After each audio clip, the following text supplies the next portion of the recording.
Does a plumber pay you to fix your pipes? Do they knock on your door and say, "Hi, I was wondering, can I give you £100 to come in and bang on your taps?" No, of course they don't. So why should you be expected to pay money to speak? It's bad enough that many people out there will try and get a freebie out of you. It's even worse that there is this increasing exploitative and manipulative trend in the speaking industry to try and get you to fork out hundreds and even thousands of dollars to speak.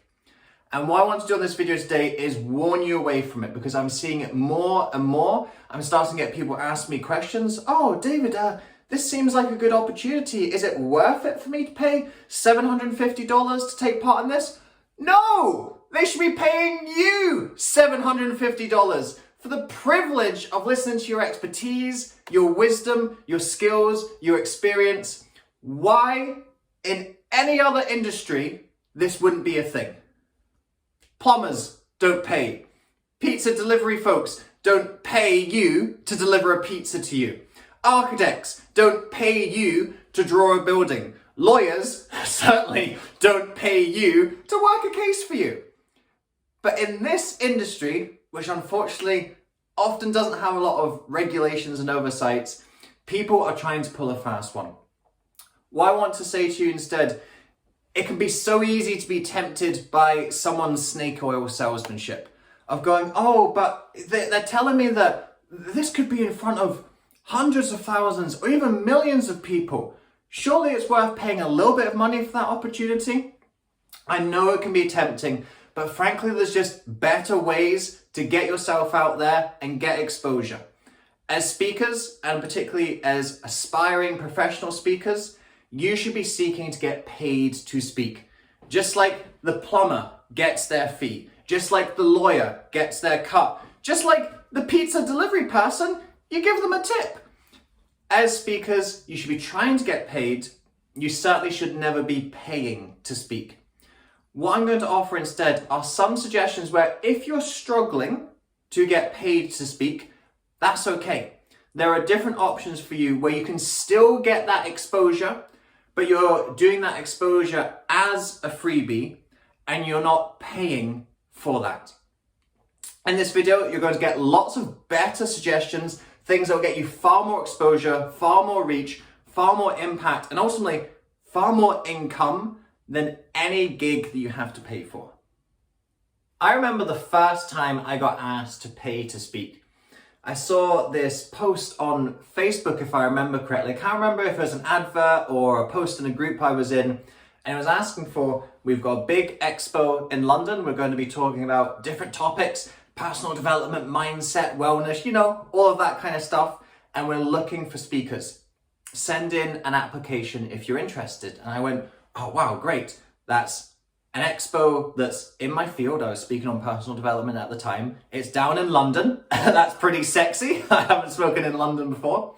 So I sent in the application. And the next day, it might have even been later the same day. These guys act pretty quick. I get a phone call saying, "Hi, I see you put in the application for the expo. We just want to give you some of the details of how it works. The investment is going to be £3,500. For our international audience, that's approximately $5,000 US. And I said, "You mean you're going to pay me $3,500 to speak?" Oh, well, pounds. What the hell? It was a lot of money. And they said, "No, that's what you pay." I said, "How long am I speaking for?" And they said, "Well, for that investment, you can buy a 20-minute speaking slot." 20-minute speaking slot for $3,500. I actually laughed on the phone and they went, "Is something funny?" And I said, "There's no way I'm paying that amount of money to speak on a stage." I said, "Oh, well, sir, you do understand this is a great opportunity and we've got speakers like Richard Branson and blah, blah, blah." I was like, I bet they're not having to pay to speak on the stage, so I'm not going to pay either. This is wasting my time. Hung up. Why I tell that story, number one, is just to illustrate how ridiculous these folks can be. but also to help you to spot a little bit of the warning signs. If it looks too good to be true, it usually is. So there was this expo in London, capital city of the UK, really big cheese, and they're looking for applications for a speaker. Again, nothing necessarily wrong in we're having an open house and we want to see kind of what undiscovered talent we can discover. So not there's anything wrong with an application process. But if I remember the application, it wasn't super detailed. It was contact information, title of a speech, and I think it was maybe like 100-word summary of what I'd speak about. That's not a whole lot of information to make a decision about whether they're going to pay someone to speak at the event. So when you see something like that, it's often worded in a very vague way. Big opportunity I saw another one this week, big opportunity in Florida. And here's another thing. They often cast a wide net. Are you a spiritual healer? Are you a conscious entrepreneur? Are you a wellness expert? Are you a meditation practitioner? Are you a medium? Do you do tarot cards? And I'm like, what the hell do you want at this event? And I saw it, I clocked it straight away, and I was like, I know what that is. Number one, it's not in my field, but number two, I could tell from it's very vague. It promises a lot, but there isn't a lot of substance to what they're promising. So that gives you some of the warning signs of staying away from these things. And any time that you do pursue something that looks a little bit promising and it turns out they are asking you for that payment, again, just laugh down the phone at them. Because I'm going to give you some options that are so much better, that will get you that exposure, that's going to get you in front of audiences, that's going to help to build your reputation and expertise in the speaking space, and you don't have to pay for it. The first place to speak is the free gig speaking circuit. And this is where all aspiring speakers should be cutting their teeth. And it's okay at the beginning when you haven't established yourself, when you haven't built a reputation, when you don't even necessarily know exactly what you're going to talk on or how you're going to talk about it. You go out there and try things out. Comedians go to all of the different comedy clubs, try out jokes. The ones that laugh, they try again. The ones that don't laugh, they realize that's a joke that not works. That's a joke that not works? Me grammar, no good today. My poor grammar should not distract you from the fact that free gigs are where any speaker that I've ever met has cut their teeth. And there's so many opportunities out there. There's so many great places where you can add your impact and value. Charities screaming out for good speakers. Schools and universities inspiring the next generation. There's even places like networking events where you often get the chance to stand up and maybe do like a 2-minute pitch or a 5-minute workshop. Take all of those opportunities. Go out there and embrace them. And you know what? Sometimes you may have to pay indirectly for those things. So if you want to be part of the networking association, you maybe pay a little bit of a membership. And as a member, you get the chance to pitch yourself. Yes, you're technically paying to speak, but I think there's something in that for you. Or you get a gig on the other side of town. It's a free gig, but you're going to have to pay for your car petrol, a train ticket, a bus ticket to get there. Again, technically you're paying for that, but I would still consider that as part of the journey. Now, if you were going and speaking everywhere for free and you're just racking up a heap of travel expenses, you're not a professional speaker. You're a charity gig. And it's okay if you want to be a charity gig, but I suspect if you're watching this, you do not want to be a charity gig. Similar with Toastmasters International. I'm going to talk about that a little bit later. You have to pay to be a member of Toastmasters, but I would say the opportunities you get through Toastmasters are far worth the very small non-profit membership that you pay for Toastmasters. So you don't have to pay to get exposure on a stage. There is plenty of free stuff out there. Go and do those small gigs, the ones that build you up. I'm sure those of you who've watched this channel before, you'll know that some of my first speaking gigs, I was in a pub basement. I was in a community center. I was in the top floor of a coffee shop after it closed. And I said to the owner, if you keep it open for a couple of extra hours, can I pay just to keep the lights on? And they said, yes, of course, I got to use this space in the coffee shop. All of those things you have to do in the beginning to get yourself in the game. The free speaking circuit is one to be embraced and cherished. It's where I ultimately got my first paid opportunities from. So it is something that leads to the paid opportunities in the long term. And it's something you'll look back on with real romance and fondness when you are a professional speaker. Number 2, if you're wanting to speak and get your message out into the world, film videos and get yourself on podcasts. When you film videos and post them online, you have the ability to reach beyond your own personal geography. A lot of the time when these paid conferences are asking you to pay $3,500 to speak in London, yeah, okay, great. I could have spoken at an event in London. Who's coming to that event in London? Just people from London and the greater catchment area of London if you're lucky. When I post this video, are you in the United Kingdom right now? Are you in Scotland right now? Because Scotland is where I'm filming this. And I know that for most of you watching this, you are not in Scotland. You're probably not in this country. You're maybe not on the continent I'm on right now. That is how you get exposure to greater audiences. Film videos, put them online. And again, you get to showcase your expertise. You get to try out new things. These videos don't need to be the finished product. I'm very much riffing and ranting today. I'm sure you can tell in my style, but it doesn't matter. I thought this is something I could get out there. I'm going raw, I'm going fresh, seeing what comes up and seeing what sticks for you. Then we've got podcasts. Again, podcasts are fantastic because podcasts, yes, there's an element of it's a speaking gig. I know it doesn't seem like a speaking gig, but people are listening to you speak. You are speaking to an audience. It's just a slightly different format. But I would say the real benefit of podcasts is the networking effect. You are building relationships with the people who host these podcasts. And if you chose to host a podcast yourself, you build relationships by inviting guests on. One of the most important aspects of getting paid speaking gigs is referrals and relationships. I get very few of my paid opportunities, just a cold email comes in my inbox. Hey David, come and speak for us, we'll pay you some money. Sometimes that email comes through and it's great, and I wish they would come through a lot more, but they don't. Most of the time it's, hey, we're looking for this speaker for an event. Do you know anyone? Yes, you should get in touch with David.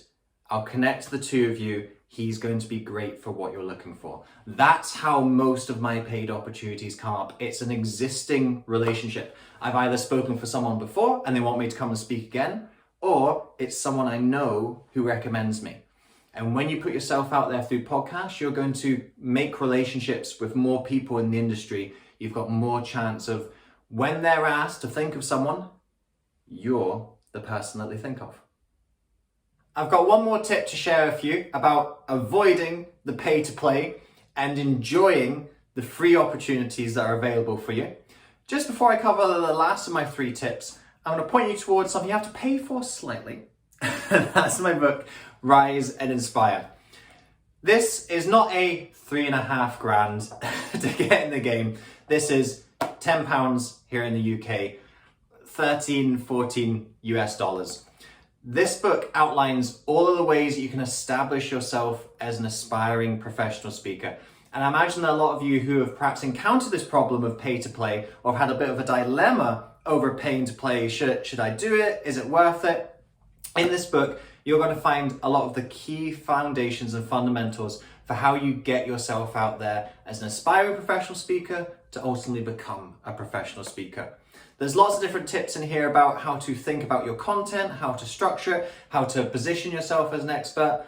There is also a part on how you get your message out there and how you get yourself on different platforms and the process to think about in which to do that. So if you want another tip from today, then get this book, Rise and Inspire. It was a #1 bestseller on Amazon. It's available in every single format. Ebook, paperback, audiobook, and when they bring out VR, AI books in the future, it's going to be on those as well. Link to get one is in the description below. Now I'll cover my 3rd and final tip with you. There are two massive platforms that are far bigger than any stage that will ask you to pay to be on it. These stages, you admittedly don't get paid to be on, but the exposure that you get from them is actually worth speaking for free. There's one of them I know you've heard of, TED. If you want a stage where you're actually going to get exposure, actually position yourself as an expert, actually have an impact, all of these things these pay-to-play stages promise you, TED is already that stage. Get yourself onto a TEDx stage. Big TED, that's a different kettle of fish. But TEDx, there are so many events across the world. There are local events in your area. Get yourself in that red circle, because it's not only the official TED Talks that get the exposure and the recognition. Second most watched TED Talk of all time. Actually, I think it might be third now. My apologies. The third most watched TED Talk of all time is Simon Sinek's Start With Why. Have you seen the video of Simon Sinek's Start With Why? He's at a small local TEDx chapter. There's dodgy lighting, shaky camera. He's got this tired looking flip chart, and he's got a microphone that he's got to keep on wiggling around. It's not a professional setup, but that has hundreds of millions of views. If you want to get onto a big stage, go onto TED. Get yourself applying to TEDx's that have an event, that have a theme that suits your message. The second big stage that you might not have heard of is the World Championship of Public Speaking. And this happens inside Toastmasters. I was talking about Toastmasters earlier, and I said, okay, so Toastmasters, you have to pay a little bit of a membership to be a part of it. It's really not much. It's somewhere between $10 and $20, depending which part of the world you're in, which club you join. And when you're a member of Toastmasters, you get to enter the International Speech Contest. And as the name suggests, it's a contest that's held worldwide. There's multiple rounds. And after you start to get past the first couple of rounds, you begin to get to regional levels, national levels, and international levels. To give you an example, in my particular part of the world, when I reach the third round of the International Speech Contest, that is the Scottish finals. I am competing at the national level at that point. When I get to the round after that, that is the UK and Ireland finals. That's now an international stage. After that, it's the European qualifiers. And then after that, it's the semi-finals and finals of the World Championship of Public Speaking. And right at the end, a world champion gets crowned. Now, of course, that is a very small goal to aim for. Only one person can be world champion each year. But all of those stages below are fantastic opportunities and great exposure. If you want a national stage, I can get there in 3 steps in my particular part of the world. If you want an international stage, I can get there in 4 steps. That makes it sound a little bit easier than it actually is, but you get to enter that contest for free. You get to speak on the stages for free. Once you get a little bit higher, you have to start to pay for travel. But again, that's a situation where you're thinking, okay, maybe getting a train to another city or another part of the country isn't such a bad thing because it's going to get me an exposure, credibility, and recognition. So join Toastmasters and enter the World Championship of Public Speaking. Again, that gives you an opportunity to reach a bigger stage, far grander than anything that someone is asking you to pay money to be on. Do not get scammed, manipulated, exploited. I'm seeing more of these pay-to-play stages out there. You can start to tell how they look by how they advertise themselves. Don't get sucked in. Don't get promised snake oil. You are better than that. Your message is better than that. And frankly, there are better opportunities than that. There is no reason to indulge in these shenanigans. Let them die the death that they deserve to die.